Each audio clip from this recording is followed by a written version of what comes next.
Alloh azza va jalla uchun bir bas to'xta, nafas ol. Bu dunyoga faqat shu uchun kelmagansan, tushun. Ibodat ham qil. To'xta, masjidda azon aytilyapti. Bir kir, sajda qil, Allohda rizqingni so'ra. Alloh g'oyibidan sen g'izg'illab topayotgan pulingni oyog'ing tagiga qalashtirib tashlaydi. Ishonmaysanmi shunga? Iymoning yo'qmi shunga? Axir musulmonsan-ku. Ota-onang senga musulmon ism qo'ydi-ku. Ota-onang senga qulog'ingga azon, chap qulog'ing takbirlar aytib xursand bo'ldi-ku. Lekin sen 25-30 ga kirib nimalar qilyapsan endi? Nimaga oxirat tahorat deganingni eslolmaydigan darajaga kelib qolding?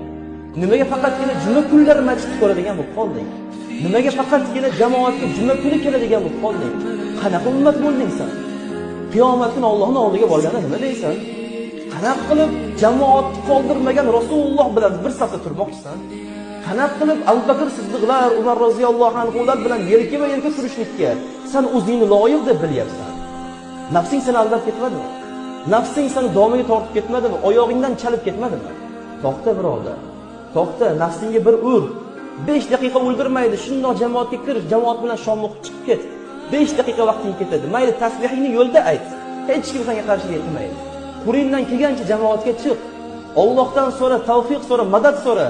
Bo'ldi, uxlayverma hadeb. Bo'ldi,